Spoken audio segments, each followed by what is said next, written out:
My name's Ben and I took the photo for Are We There Yet? I'm originally from England, currently living in Tokyo, Japan. We shot the photograph from this exact spot right here in front of Shibuya Station. As you can see, it's a pretty busy zebra crossing, and so time was already a constraint because we were shooting between traffic lights changing.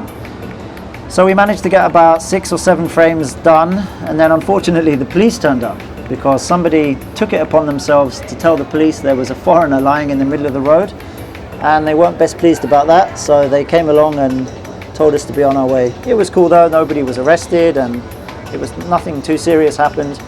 But it meant we had even less time to get the shot. But I think what we got in the end works, so we're pretty happy with that.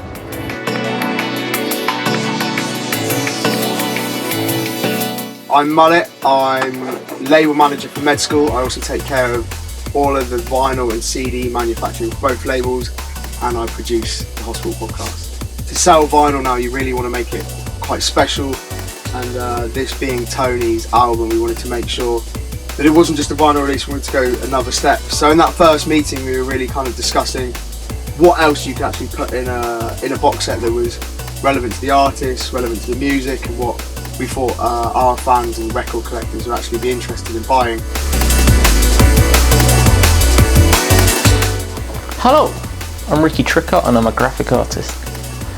I've been working with Hospital for about 10 years now, where I've been creating record covers and all kinds of artwork for the label really. Across that time, this is my 3rd studio album I've worked on for London Elektricity. The first one I did was Syncopated City, and the second one was Yikes, and now we're at Are We There Yet? So the postcards were kind of the most daunting part at first, but ended up being the most fun to work on in their own way as well. So the idea was to do one postcard for each of the 12 tracks on the vinyl album, and it was kind of left to me to figure out what made sense. I know that Tony has always been a really big sci-fi fan, particularly with old sci-fi novels. You look at his Instagram feed, he's usually tweeting a picture of the book that he's reading while he's touring. So that was a good place to go. My first music video for Hospital was actually my first professional music video, and that was All Hell Is Breaking Loose for London Elektricity, and I got that, and then a couple of months after that Hospital submitted another brief, this time for Mr. Bashi's Printer Jam. So I submitted a pitch for that and was successful for that, and that's Printer Jam's been the most successful video today. It's done phenomenally well. One of the things that Tony suggested when he asked me to do the project was to use footage, either stock footage or footage I already had.